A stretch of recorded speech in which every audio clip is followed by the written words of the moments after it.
Tingene kommer en lille smule modsat. Det er ikke sådan, at vi tror på, at det vil være designerne, der kommer til at diktere, hvad vi skal gøre. Det bliver ikke celebrities, der kommer til at bestemme, hvad vi gør.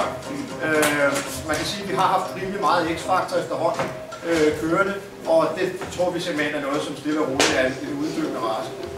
Til gengæld så tror vi faktisk på, at via de her nye medier, der er, at det vil være sådan, så at det i virkeligheden bliver forbrugeren, der kommer til at skabe moden. Det bliver i virkeligheden forbrugeren, der kommer til via blogs og chats og hvad det ellers hedder, at byde ind på, og så vil det så være designerne, der ligger der og fanger ind og tager de tråde, som der nogle gange måtte være at tage.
Den klassiske opbygning af Andreas Haahr by i Rusland.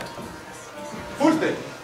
Og jeg har det faktisk sådan så, at jeg kan rigtig godt lide at lade det blive ved med at være en by i Rusland. Fordi det gør rent faktisk, at vores stejlinger kommer til at ligne ingen andre. Som er godt og skidt. Men ofte synes jeg faktisk, det er ret godt.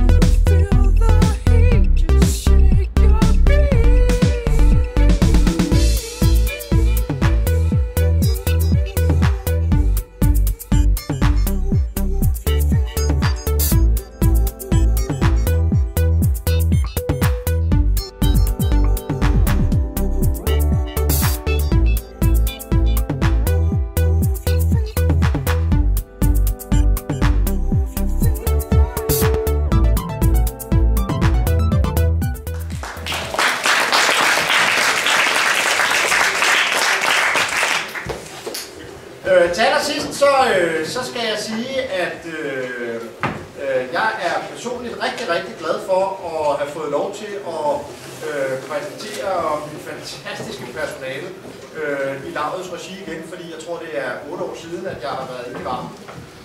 Og det glæder mig. Det er rigtig dejligt, og det er også sådan, der er sådan lidt nostalgi i at være tilbage i det her regi, og det er jeg rigtig glad for.